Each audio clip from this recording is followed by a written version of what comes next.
ଆମର ଯାତ୍ରା ଆରମ୍ଭ ହେଲା।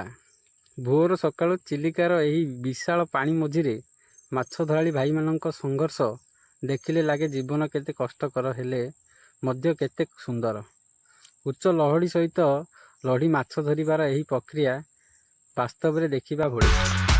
ନମସ୍କାର ସାଙ୍ଗମାନେ, ଆଜି ମୁଁ ଚିଲିକାର ସେହି ଜାଗାକୁ ଆସିଛି ଯେଉଁଠି ଆଗରୁ ମୁଁ କେବେ ଆସିନଥିଲି। କିନ୍ତୁ ଆଜି ଏକୁଟିଆ ନୁହେଁ, ଆଜି ମୋ ସହ ଅଛନ୍ତି ମୋର ବଡ଼ ଭାଇ ଆଉ ମୋ ବାବା। ଆଜି ଆମେ ଦେଖିବା ଚିଲିକାର ଅସଲ ମଜା। ଚାଲନ୍ତୁ ଆରମ୍ଭ କରିବା।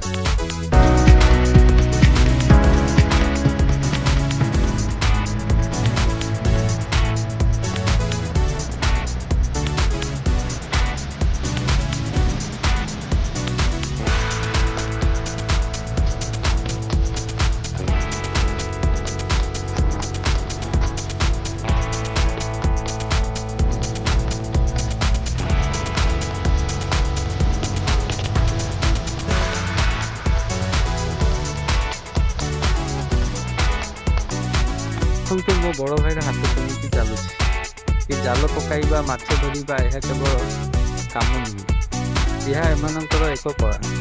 ମୁଁ ବି ଚେଷ୍ଟା କଲି ଜାଲ ପକାଇବାକୁ, କିନ୍ତୁ ଏହା ଭାବିବା ଠାରୁ ବହୁତ କଷ୍ଟ। ଏହି ମାଛ ଗୁଡ଼ିକ କେତେ ଯେ ସତେଜ। ଆପଣମାନେ କେବେ ଚିଲିକାର ଏତେ ପାଖରୁ ମାଛ ଧରିବା ଦେଖିଛନ୍ତି?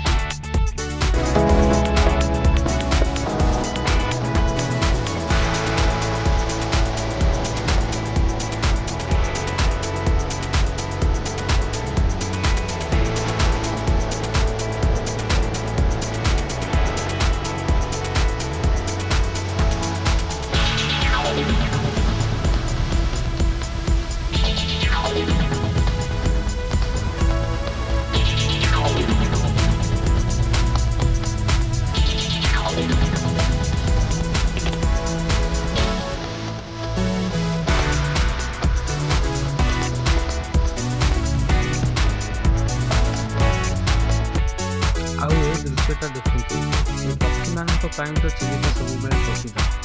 ସେମାନଙ୍କର ଡେଣା ଧରିବା ଆଉ ପାଣିର ଶୁଣିବାର ଶବ୍ଦ ସତରେ ମନ ଖୁସି ହୋଇଗଲା। ମୁଁ କିଛି ସମୟ ଚୁପ୍ ହୋଇ ବସିଥିଲି, କେବଳ ସେମାନଙ୍କୁ ଦେଖିବାକୁ। ସତରେ ପ୍ରକୃତି କେତେ ସୁନ୍ଦର। ସମୟ କେମିତି ଚାଲିଗଲା ଜଣାପଡ଼ିଲାନି। ଆଜିର ଏହି ଯାତ୍ରା ମୋତେ ଗୋଟିଏ କଥା ଶିଖାଇଲା, ଜୀବନ ବହୁତ ସରଳ। ଆମେ କେବଳ ଏହାକୁ ଟିକେ ଖୋଜିବା ଦରକାର। ମାଛ ଧରାଳିଙ୍କ ସହ ଏହି ପକ୍ଷୀମାନଙ୍କ ଗୀତ ଆଉ ଚିଲିକାର ଏହି ନୀଳ ପାଣି, ମୁଁ ଏହି ମୁହୂର୍ତ୍ତକୁ କେବେ ଭୁଲିବି ନାହିଁ।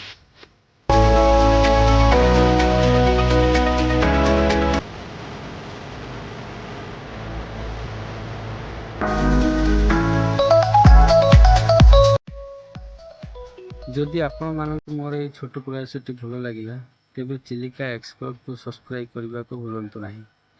ଆଗକୁ ଏମିତି ଆହୁରି ଅନେକ ଜାଗା ବୁଲିବାକୁ ଅଛି। ଆପଣମାନଙ୍କର କିଛି ମତାମତ ଥିଲେ କମେଣ୍ଟରେ ଜଣାନ୍ତୁ। ପୁଣି ଦେଖା ହେବ ପର ଭିଡ଼ିଓରେ। ଧନ୍ୟବାଦ।